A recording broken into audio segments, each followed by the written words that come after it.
কারণ আব্বাস হিসাব বলতেছে আজহার হিসাব নাকি কাফের।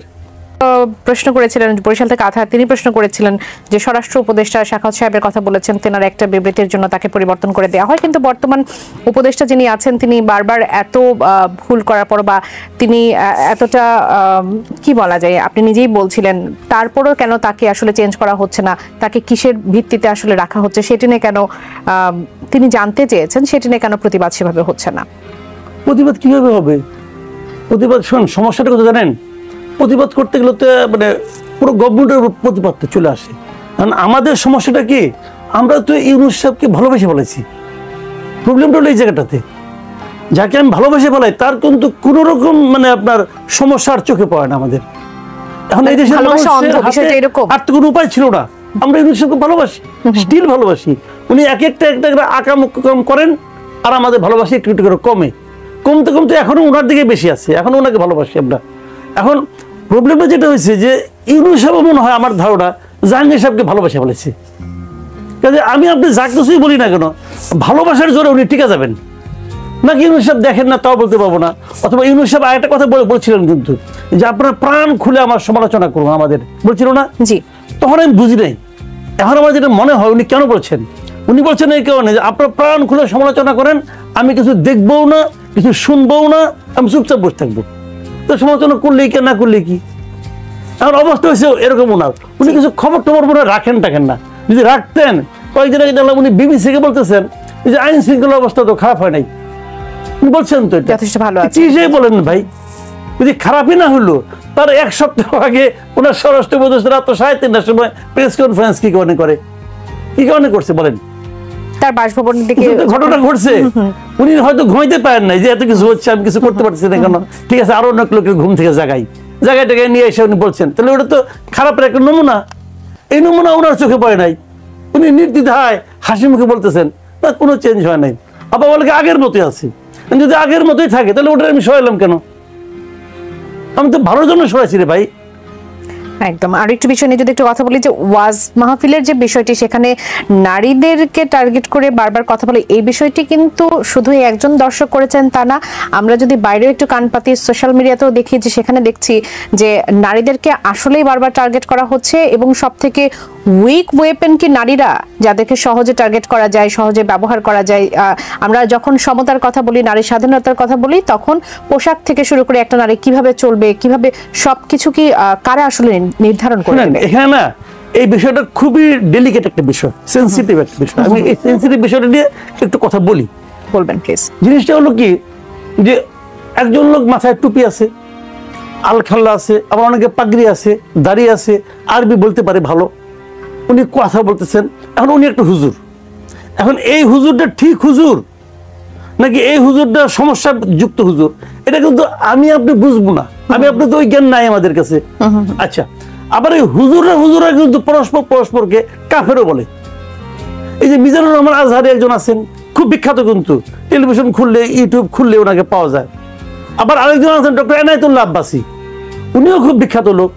আমি দুজনের বক্তব্য খুব মন দিয়ে শুনি, আমার পছন্দ হয়, দুজনে শুনি আর মুগ্ধ হয়ে যাই, কি সুন্দর বলে। কারণ আব্বাস হিসাব বলতেছে আজহার হিসাব নাকি কাফের, স্পষ্ট বলছে।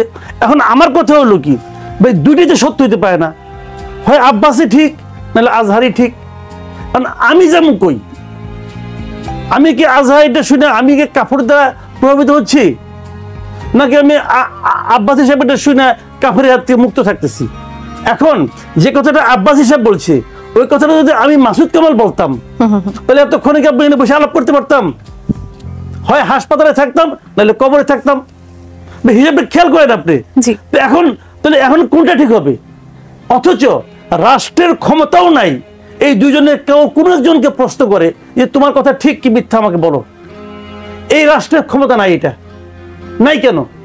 তাহলে আমার অথরিটিটা কে? আমি কার কথা শুনবো, আমি কার কথা মানবো? রাষ্ট্র কেন দুইটা পরস্পর বিরোধী বক্তব্যকে সমান তালে চলতে দিচ্ছে? আমাকে দিবে? আপনি শুরুতে যেমন বলেন ডেলিকেট, আসলে এই বিষয়টা এতটা সেনসিটিভ, আমি এটা শেষ করি। আমি মনে করি রাষ্ট্রের উচিত, একটা ইসলামিক ফাউন্ডেশন আছে না, এর কামটা কি? বই বেচা? বই বেচে গেলে আর কোনো কাম করে না, আর বাইতুল মুকাররমের পাশে বসে বসে খাওয়া দাওয়া করে, আর মাঝে মাঝে চাঁদ দেখে বছরে 2বার, এছাড়া কোনো কাজ আছে বলে আমি যাই না। তো ইসলামিক ফাউন্ডেশন আমি মনে করি রাষ্ট্রের সবচেয়ে বড় যারা আলেম আছে তাদেরকে এখানে বসানো উচিত, এবং তারা হবে অথরিটি ইসলাম বিষয়ে, তারা হবে অথরিটি। তারা মাঝে মাঝে ডিবেট করবে। এই এনায়েতুল্লাহ আব্বাসী, মিজানুর রহমান আজহারি দুজনকে নিয়ে তারা আসবে, আইনে এখানে বসবে। প্রয়োজনে আন্তর্জাতিকভাবে শিক্ষিত যারা নাকি আলেম আছে তাদেরকে নিয়ে আসবে, এনে বলবে যে এই বিতর্কের এই হলো সমাধান। ওই সমাধানটা সবাইকে মানতে হবে। এই কাজটা ইসলামিক ফাউন্ডেশনের করা উচিত, এটা রাষ্ট্রের করা উচিত, না করে রাষ্ট্র পুরো জাতিকে বিভ্রান্ত করে রাখতেছে। সামান্থা শারমিন, আপনার কাছে আসি। আগামী নির্বাচন আসলে ডিসেম্বর হবে এমনটা আমরা এখন পর্যন্ত আভাস যতটুকু পাচ্ছি, নির্বাচন কমিশনও সেই আভাসই দিচ্ছে। ঐকমত্য কমিশনের কাজও চলছে, সেখানে বলা হচ্ছে যে ঐকমত্য কমিশন সেখানে কাজ করবে সবগুলো দলের ঐকমত্য নিয়ে। তখন আপনারা গণপরিষদ নির্বাচনের জন্য নাহিদ ইসলাম গতকালের ইফতার মাহফিল তিনি বলেছেন যে গণপরিষদ নির্বাচনের জন্য দরকার হলে তারা রাস্তায় নামবেন। ঐক্যমত্য তাহলে কিভাবে সম্ভব? এখনো কোনো ডিসিশনগুলো ডিসেম্বরের নির্বাচনটাই বা কিভাবে সম্ভব? এরকম নানান প্রশ্ন সামনে আসছে। গণপরিষদ নির্বাচন নিয়ে আপনার কাছ থেকে একটু জানি, কেন আপনারা চাচ্ছেন এই মুহূর্তে গণপরিষদ নির্বাচন? না দেখুন, এখানে গণপরিষদ নির্বাচন আসলে এটা একটা অলরেডি আমরা late, we are already late to claim this. মানে শুধুমাত্র অভ্যুত্থানের কথা এখানে পরে আসছি, কিন্তু বাংলাদেশের এই সংবিধানটা যে আমূল পরিবর্তন প্রয়োজন, এটা আমাদের এই অভ্যুত্থানের অনেক ইয়ের আগেই, ব্যাকগ্রাউন্ডের অনেক আগেই 2013 সাল থেকে এটা কিন্তু পুরো দেশব্যাপী নানান পলিটিক্যাল সার্কেলে এটা নিয়ে আলাপ উঠতে উঠার একটা পরিক্রমা ছিল, এবং তার কিন্তু একটা ফলশ্রুতিতে এই কথাগুলো এসছে। এটা কিন্তু আচমকা কোনো কথা না। এবং যদিও অভ্যুত্থানের দিকেও তাকাই, 3 আগস্ট বাংলাদেশে কি কোনো একটা জায়গা ছিল যেখানে মানে এই মুভমেন্টের সাথে, এই আপরাইজিং এর সাথে কানেক্টেড ফিল করে নাই? বা এমন কোন জায়গা, এমন কেউ ছিল আওয়ামী লীগ বাদে, এমন কেউ কি ছিল কিনা যে ছাত্ররা যা বলছে সেটার সাথে দ্বিমত করি? এটা আমার প্রশ্ন, যে পুরো এই 3 আগস্ট যেই ধরনের গণজোয়ার আমরা দেখেছি, আপরাইজিংটাও পুরো টার্ন তো একটা নতুন মাত্রায় গেল 3 আগস্ট, এবং পরবর্তীতে 5 আগস্টের ফলশ্রুতিতে আমরা যা দেখার দেখলাম। কিন্তু এই 3 আগস্ট যা বক্তব্য এসেছে সেটার সাথে দ্বিমত করি, এরকম কেউ কি বলেছে? 3 আগস্ট কিন্তু একেবারে পরিষ্কারভাবে বলা হয়েছে ফ্যাসিবাদী কাঠামোর বিলোপ, নতুন রাজনৈতিক বন্দোবস্ত, এবং নাহিদ ইসলাম স্পষ্ট করে বলেছে যে এই সংবিধান আর জনগণের জন্য নয়, এই সংবিধান আজকে থেকে অকার্যকর। এই কথা কিন্তু পরিষ্কার উনি বলেছেন। তাহলে ওই কথাটার সাথে যদি কেউ দ্বিমত থাকতো সেটা তো সেদিনই বলা যেত, নাকি এমন ব্যাপারটা ছিল যে আজকে ছাত্রদের ঘাড়ের উপরে বন্দুকটা রেখে গুলিটা করি, আওয়ামী লীগটা যাক, তারপরে হচ্ছে আমরা নিজেদের রাজনীতি আমরা নিজেরা করব।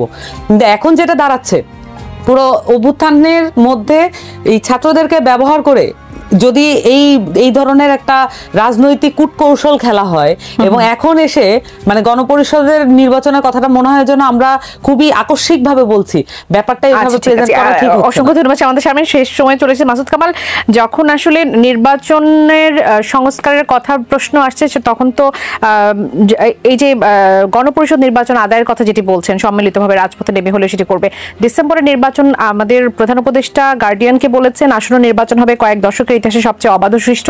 এরকম পরিস্থিতিতে আপনার কাছে কি মনে হয়? শুনেন, নতুন যে পার্টি আসছে ওনারা কয়েকটা প্রস্তাব দিয়েছে, মূলত 2টা বড় প্রস্তাব। দুটা, একটা হলো গণপরিষদ নির্বাচন করতে হবে এবং নির্বাচন করে তারপরে সংবিধানের পরিবর্তন করতে হবে, আর দ্বিতীয়টা হলো সেকেন্ড রিপাবলিক। আমি সেকেন্ড রিপাবলিক প্রসঙ্গ যখন আসছে না, আমি গণপরিষদ নিয়ে বলি। আমি ওনাদেরকে একটা জায়গায় আমি মানে বলবো ওনারা কাজটা ভুল করছেন, ভুলটা কোথায় সেটা আমি বলি। গণপরিষদ তারা কিভাবে চায়, সেকেন্ড রিপাবলিক বলতে তারা কি মিন করে, এটা নিয়ে তাদের ব্যাপক গণসংযোগ করা উচিত ছিল। আচ্ছা, এবং মানুষকে অ্যাওয়ার না করে, মানুষকে এভাবে সচেতন না করে তারা দাবিটাকে সামনে নিয়ে আসছে। যেমন স্টিল আমি এখনো জানি না তারা কি ধরনের গণপরিষদ চাচ্ছে। গণপরিষদ নির্বাচন কি আলাদা করে হবে?